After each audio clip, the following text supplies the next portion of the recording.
What is up, guys? McGinch here. I just watched UFC 308 not that long ago.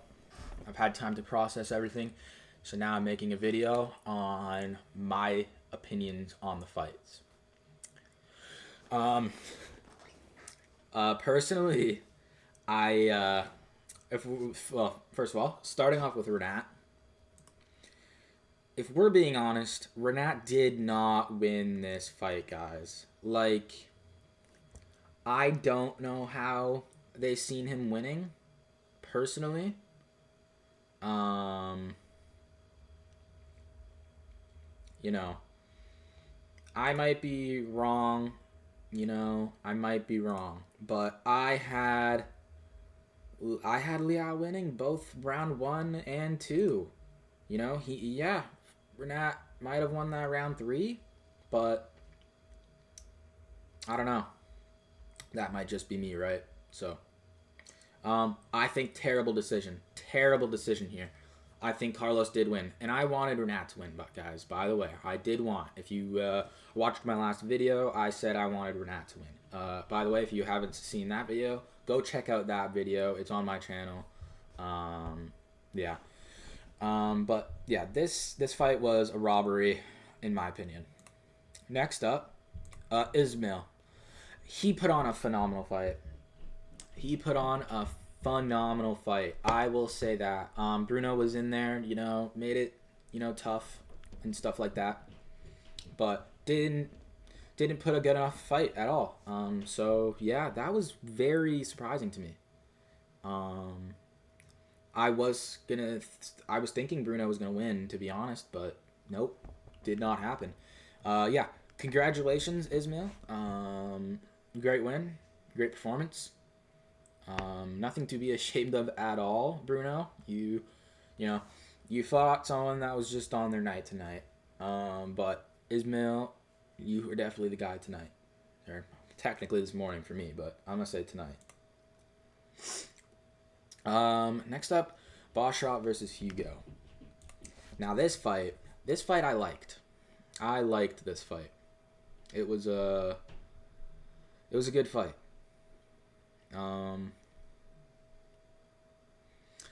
In my opinion, Boshrot was doing very, very good. Hugo was, having his moments.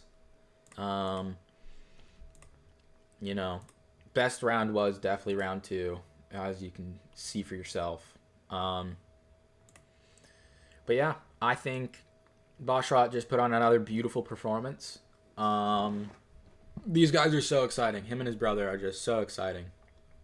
So, can't wait to see what those guys do. Congratulations.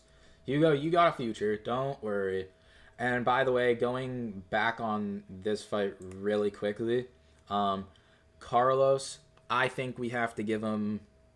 I think we do this fight as a rematch. I think we run this back, because I don't think this fight was scored right at all.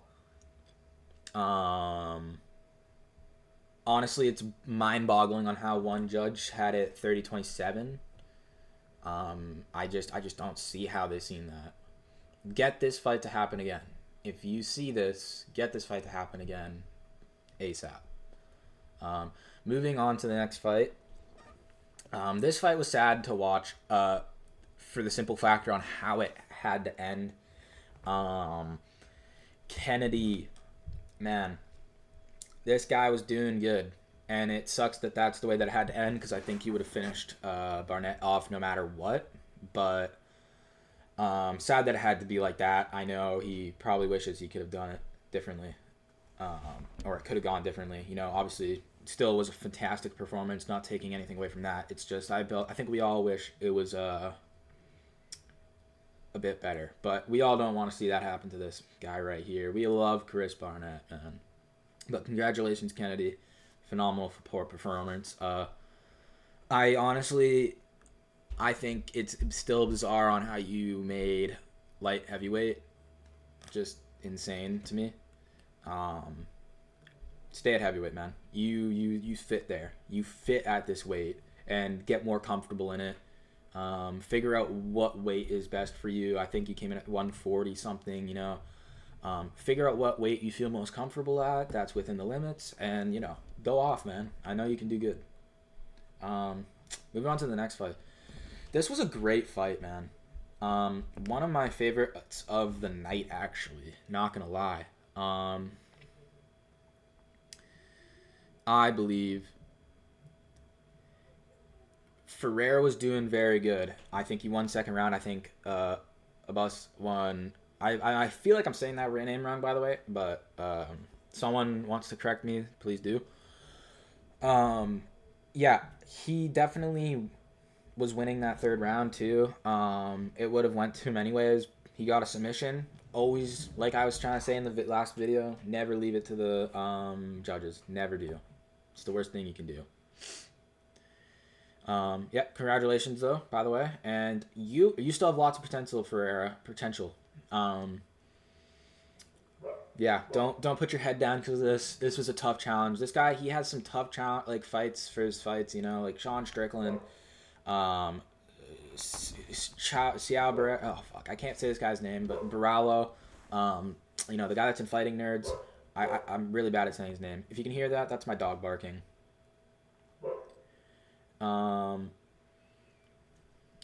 Yeah, so Rebecca versus Oralbai. This was a kill fight, man. I don't know how Oralbai stayed up. I don't know how at all. I also don't know how it went to split decision. I think it was pretty clear that he won 2 rounds. I think he won round 1 and round 3. I think it was 29-28 Rebecca for sure. Moving on to the next fight. Jeff Neal versus RDA. This fight was a good fight in my mind going into it, and this was another fight that ended in a way no one would want to. RDA, he had some problems.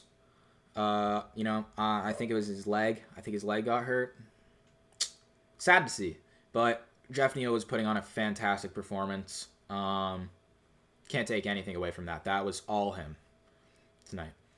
Ibo, another man that I said was going to win. Ibo got the knockout first round in 51 seconds. I mean, this guy proved that he's got the power. Now it's just a matter of let's put him up against some higher quality people. I'm not saying this guy's not great, but get him up against someone better.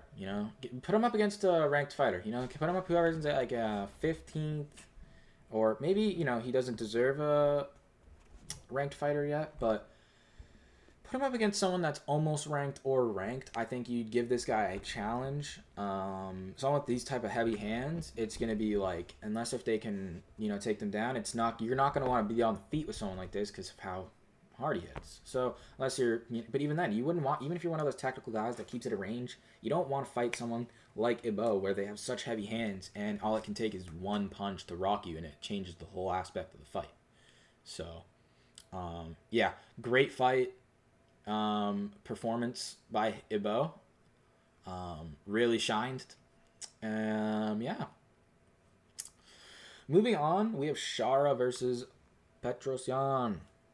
What a great fight this was, and what a crazy finish, by the way. If you didn't see it, it was a double spinning back foot, back to back. I honestly don't think that it's ever happened in UFC, at least, where someone's gotten knocked out because of that. I'm sure it's happened. I can maybe even remember a time where someone's done the move, but never knocked someone out. I don't even really think I've ever seen someone land clean with that. So big props to Shara. He took a little bit to get used to this guy in the first minute or two, but as soon as he got comfortable, Shara, he took over, and he was going to win that fight no matter what. Murphy versus Danny Gay. I did have Murphy winning. Both these guys put on a great performance.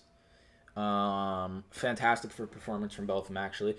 Like I said in the video, never count Danny Gay out. He is a very hard-hitting guy. He's tough, good grappling. I And, we've seen Murphy have to go through some struggle in this fight, which is always good for a fighter to go through. It levels them up. So, yeah, great performance from both. Yeah, I'm excited to see what he does next, though. Or who he fights next, really. Up next is the Magomed Ankalaev versus Rakic fight. Now, in my opinion, Rakic, he did good, man. He did do good, but Ankalaev, I think he won all rounds, and I could see it maybe being 1 round to Rakic. But I seen it 3 rounds to Ankalaev. It was close, but not close in the fact of like you don't know who's winning close. It's just a close match, and like they're both doing good, but one of them is winning. Great fight from both of them. Yeah, nothing else I can really say about this fight. Other than the only thing I can say is give this man the next title shot. Give him the next title shot. I'm honestly not too sure if he is going to be able to beat Alex because he does not grapple much. Lots of people are like, well, this guy's really good at grappling. He's not that good at it. Like, he's good at it, but he's not that good at it. I think they literally said this today on the thing. I'm pretty sure his takedown rate, which I don't think I can actually. But he only has like a 47% takedown rate or something like that, which is honestly just not that great for like a lot of people thinking he's some great grappler. I think if he fights Alex, he's gonna stand with him, honestly, and he'll maybe at some point try to grapple. But I feel like a lot of people are forgetting, what do you guys think Alex is doing? Like, just striking? No, this guy's preparing for the fact that he's already better than pretty much everyone at striking. He keeps it sharp, but he works on the grappling. He's working on takedown defense. Like, I don't think if people realize that he's the champion. He's training with a former champion, Glover Teixeira. He's very good. So yeah, that's my opinion. I honestly don't think, after watching that fight especially, I don't see Ankalaev beating Alex. I was still kind of curious. I was like, well, if Alex goes up against Ankalaev, maybe Ankalaev will be able to grapple him, but I just don't think he'd be able to even take him down. A lot of people forget that Alex is strong, and if he is getting good at the takedown defense, which we've not really seen in a little while, it's not going to go well. Moving on. This fight was nuts. Absolutely crazy. So, I don't know if any of you guys seen it, but Robert Whittaker actually got his jaw broken, and it's pretty gnarly looking. When Khamzat Chimaev choked him. It was not even choke. It was like more on the chin, and it just snapped, right? Just crazy. I mean, I wanted Whittaker to win. I did. Not even like, and I thought he was gonna win. It's not like I just wanted him to win. I thought he was gonna win, because I thought he was gonna be able to weather the storm. Chimaev, I mean, if he's at his healthiest, I think he's very, very skilled and almost unbeatable if you can't do anything about the grappling. One person I do believe can stand a chance in this division would be the champ, Dricus. I think lots of people don't think he could get it done, but he's very good at grappling. Very, very good grappling. So, but another person would be Bo Nickel. When Bo Nickel gets higher up, if he keeps doing what he's doing, and he beats people that are high level and gets higher level himself, he definitely could be a person that could beat Chimaev, because it will be one of the best grappling matchups we have in UFC. They might cancel each other out on the grappling side of things, and then it's just striking who has the better boxing, which, that's the thing. I think it's hilarious. I think Chimaev and Bo Nickel fight so similarly. They both pretty much on stand-up just do boxing almost. I'm sure they throw kicks every once in a while, but on stand-up they really just use their boxing and grappling. Like, it's grappling and boxing. So, fantastic performance from Chimaev. I needed to see something like that from him to get on the hype. I just wasn't quite on that yet. Now I am. I can see it. This is hype. congratulations, Hamza. I wish you great health for the rest of your career. I don't like that you get sick. Um, yeah, I want to see you fight more often. So I wish you great health right now. Ilya Topuria versus Max Holloway. Man, while I was watching this fight, I was just sat there like, man, these guys are just trading, but it's so clear Ilya has the power advantage. Like, it's very clear. Max, we all know Max can do some damage, but it's usually damage done from volume and punching the same place so many times. And then it ends up rocking them, and then he, catches them in a weird foot position and catches them a bit better and stuff, or whatever it may be. Ilya Topuria just did what he needed to do. I mean, I'm surprised he didn't try and switch it up a bit more. He switched it up like one time, and that was it. But beautiful performance from both of these guys. Ilya got an amazing knockout. Max Holloway's never been knocked down before, let alone knocked out. So it was weird to see it, but I knew it was going to happen. I thought it was going to not be a left-hand hook, but it was. I thought it was going to be, honestly, another overhand right or an uppercut if it was going to be a knockout, or he was going to submit him. But great fight from these two, man. It was a cool fight to watch. One fight I was very, very excited for. Yeah. Fight was so good, one thing about Max, he throws a lot of punches. Sure, usually lands more punches, but then percentage-wise, when you're getting beat in the percentage, that does matter. Being accurate does matter. When you're not the guy that's necessarily pushing the other guy back. If you're throwing volume, not necessarily landing as much, but you're pushing the guy back, you're going to be winning that because you're pushing him back. That's it looks better. But when you're just throwing punches but you're backing up, and this guy is still landing, it looks bad on your end. You might be landing more, but it doesn't seem like it, It doesn't seem like it while you're watching, necessarily. But yeah, great performance from both these two. Yeah, I'm excited for Ilya Topuria's reign. I think he's more than likely going to fight Volkanovski next, then Diego Lopez. I think Diego Lopez, in the meantime, I think he should rematch Movsar. I think that's something that needs to be done at some point.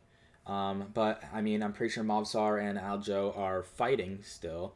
So whenever they fight, whoever wins, he should fight Diego, I think. That's my opinion. Maybe he'll schedule something else. But yeah. So yeah, that is my whole outlook on all of the card. If you liked this video, please leave a like, subscribe. I'm going to be trying to make daily videos on boxing and MMA content. And yeah, I will see you guys later. Peace out.